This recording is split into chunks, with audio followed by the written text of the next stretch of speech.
It became all about Huawei.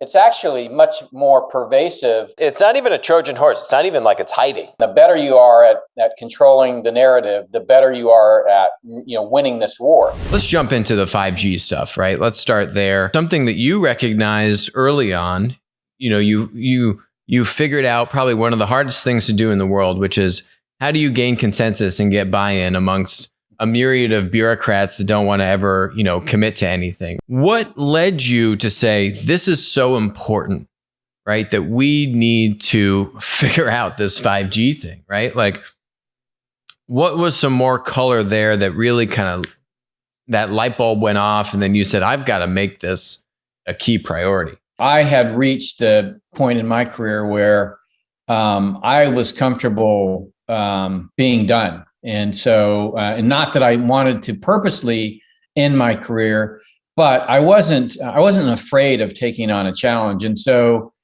I knew I had a few months remaining at the White House, and I'm like, how am I going to best spend the time? And everybody was talking about this new technology. My belief, my fundamental belief about warfare, and it's been informed by everything I've learned about the Chinese Communist Party, is it's really about information. It's about perception.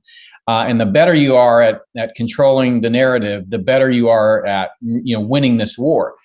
And I really saw our inability to protect our data, to really take sovereignty over our own information space was our biggest challenge. And so I said, hey, why don't I take this on? I didn't get told to do it. I just said, I'm going to do a study on 5G. And so I started it, and that's how it came about. And I think part of my inability to read the tea leaves politically was really formed by the fact that I'm not a politician. I'm a warfighter.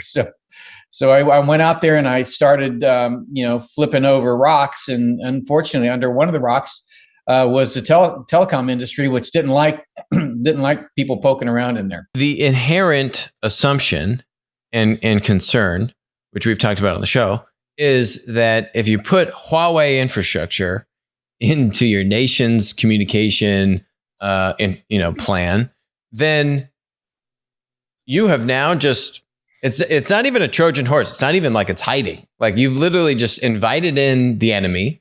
You've given them the keys to the kingdom. There is no real way to ensure that there isn't a back door, that they couldn't turn it off, that they couldn't view the data, that they couldn't wreak havoc on your communication infrastructure. And, it seemed like that was somewhat of a contentious assumption or accusation to make.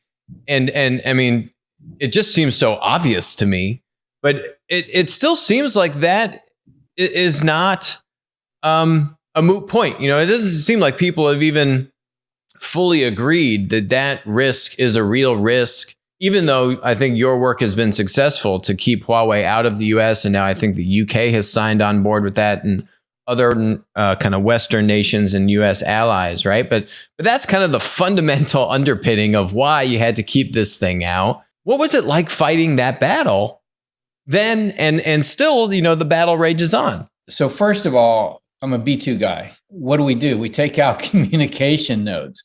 So when I started to understand, this was back in 2014, when a friend of mine that I'd met in New York sent me a report that one of our audit agencies had done, and I realized that, okay, I can bomb a communications node with my B2, or I can own, or I can otherwise control by providing the equipment that gets installed in there or having access to it.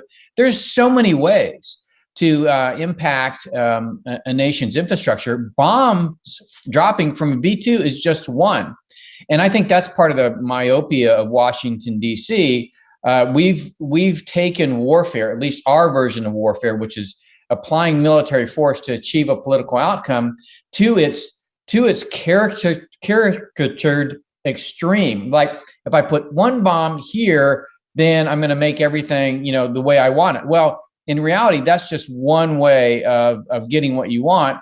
And we have, basically neglected, we had, during World War II, we had the OSS. And the CIA used to be fairly effective prior to really, its destruction after, the 70s.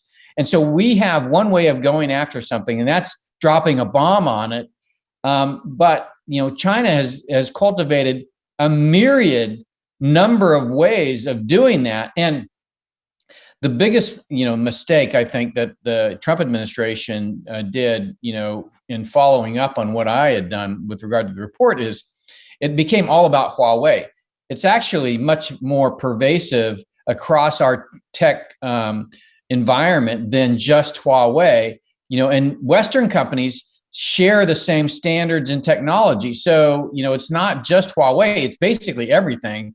And the way we've looked at it is to create this vulnerability that China takes advantage of. Hi, I'm Alex. Thanks for watching the show.